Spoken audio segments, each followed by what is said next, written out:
Brian, players were frustrated after the game. They were angry after the game. Do you welcome that venting by your guys in what becomes a public forum? Yeah, look, these guys put a lot of work into this, as does everybody involved, and certainly not something that we wanted yesterday. You work hard every week to not have that happen, and that was a tough one. So there's frustration that comes with it, understandable. Um, and we communicate. I think we have good leadership in our locker room. I think we communicate on a daily basis. But certainly a frustrating game, no question about it. Malik and Dexter both called the team's play soft. How do you feel about that choice of word in describing the game? Yeah, I thought our guys played hard. You can go back and evaluate at the tape.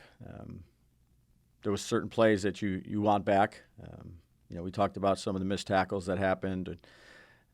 Offensively, some of the negative plays, particularly in the first half. We only had 17 plays, and that created some third and longs that we didn't pick up. Didn't control the time of possession, but the guys played hard. They played with effort. Um, just didn't do enough. Thank you. Yep. Jordan Renan. Hey, Brian. More Jordan. I know you're saying your guys played hard. Yeah. What do you say? What do you say to people who think that the team kind of quit on you guys there with the performance that they put out there? Yeah. I mean, we went back. We evaluated the tape this morning. Look, we didn't play well enough. There was some things, whether it's execution stuff, call stuff, that we just didn't get the job done. But in terms of running to the football, giving effort at the line of scrimmage, those didn't stand out, Jordan. What standing out was 3 sacks early on in the first half, 0 for 4 on third down, a variety of missed tackles that caused some big plays, and the missed tackles weren't a lack of effort. Missed tackles. Give Tampa Bay credit. They did a good job, and we didn't do a good enough job. First of all, do you have any update on how Tommy's doing today? I don't. Sorry, I don't have any update on any of these guys yet. You expect him to be able to play on Thursday at this point? Yeah, I obviously got to talk to the training staff. I'm hopeful, but I don't know. I haven't talked to the training staff. It's 3 days before the game. You didn't check in on your quarterback? I have not talked to the training staff yet, so wait until they give me the update, then we'll see where we're at. But I'm anticipating he'll be ready to go. Dan Duggan. Hey, Brian. Hey, Dan. You just made that case on not having issues with effort. So how do you square that with a veteran like Jermaine Illumino who said unequivocally he saw a lack of effort yesterday? Yeah, we're gonna watch the tape here as a group in a few minutes, and we're gonna go through the plays like we normally do. And I think that as a coach, you make the corrections that you need to make, and I think the players will see what we see as a coaching staff. But even if that's how the coaching staff sees it, does it concern you that a player is publicly saying he's not seeing, like, that doesn't concern you? Like, that's not something you feel like it could be an issue? Yeah, look, we have good communication. We'll talk about what Jermaine sees, and we'll talk about what we see. We'll watch it. It's right on tape. But again, I have confidence in the guys in the locker room. And again, when you lose a game like that, Dan, the way we lost, certainly everybody's frustrated. And one last one, just with so much going on and the offense struggling, any consideration to giving up play calling?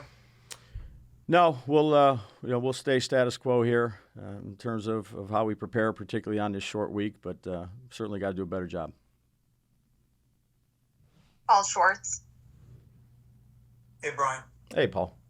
A couple of things. At times like this, with a big losing streak coming off that game, what is the inclination to stay the course versus I got to change something? It's a desperate time. I got to change something. I know it's a short week, but versus we got to, I believe in what we do. We got to stay the course when what you do is not working. Yeah, it's a great question.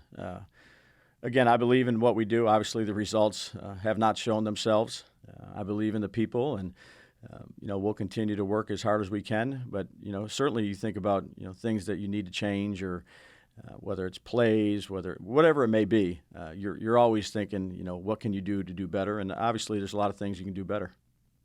And one more, the phrase is always out there, lost the locker room, right? He lost the locker room. Can you say for sure that that is not the case with you and your team right now? Yeah, I feel good about our communication with the players, with the coaches. Certainly not happy about the results, but I expect a lot from those guys, and they should expect a lot from me. And again, there's a good communication process. But when you lose like that, Paul, it's a frustrating thing. Thank you. Yep. We'll take 4 more. Pat Leonard. Hey, Brian, how's it going? Morning, Pat.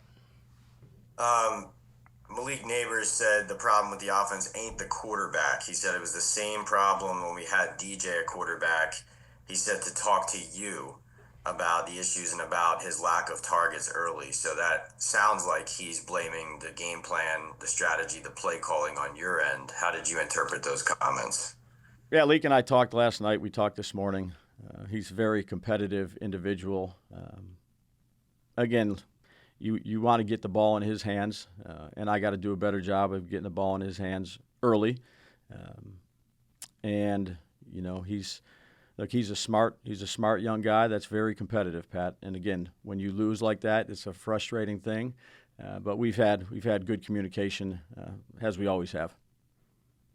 You think it's a problem that he is that he feels free to speak that freely and that critically about you, the head coach, and about the operation?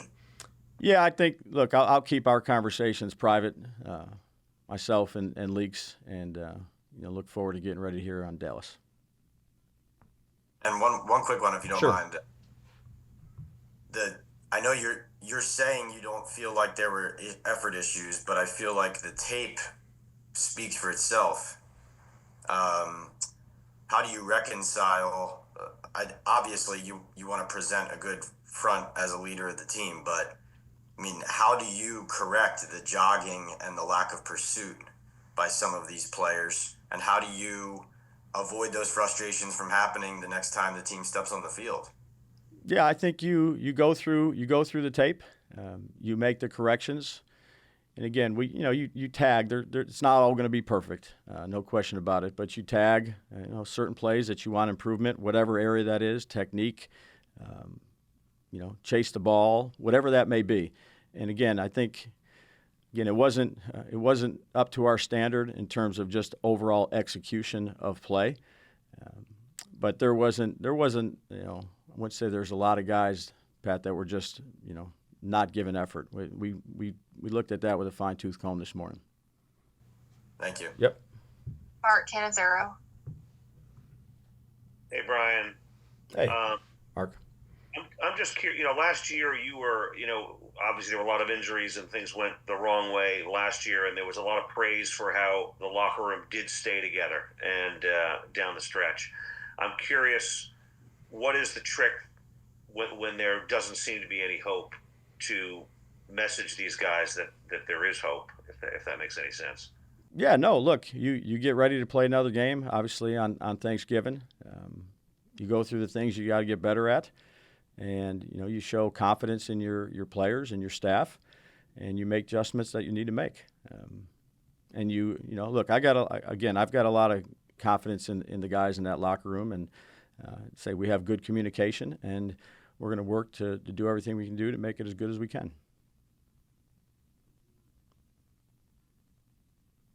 Art Stapleton. Hey, Dave. Good morning. Morning, Art.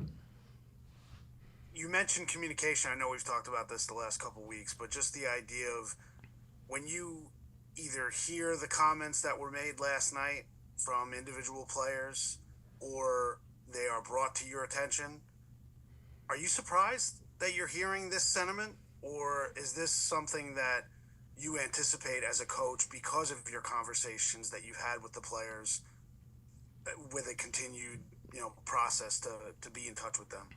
Sure. Again, when you lose a game like that, Art, there's frustration. Certainly, you'd like to keep it in house, but you understand. I mean, been doing this for a while, and there's conversations that you have to have. If comments like that are made, and I respect the opinions of the players and of the coaches, and we're going to work as hard as we can to get this fixed. Do you feel like you can find any positives or anything to grow from or show progress with this team because of those comments and because of these opinions are being shared, maybe not behind the scenes but publicly? Progress to improve? Yeah, improve this team. Yeah. No, look, that's what we'll do. That's what we try to do after every game. Obviously, the results, they have been what they have been. So obviously, we got to do a lot better than that. Thanks. Yep. Last one, Tom Rock. Brian, Hey, Tom. how do you close what seems to be a pretty big gap between what the leaders on this team continue to say and have been saying for a couple of weeks, Dex, Burns, even Malik to a certain extent, Illuminor now, between what they're saying and what the rest of the team is hearing and how they're reacting to it? Because it seems like they're saying the right things, but it's not being enacted on or heard. Yeah, I think we all got to do a better job, Tom. That starts with me, and that's what we'll do. Do you think there's enough good, experienced leadership in the locker room, or do you think that some of that is missing from previous years? No, I got a lot of respect for the guys in the locker room and the leaders in that room, and it's not just the veterans; it's young guys coming on as well.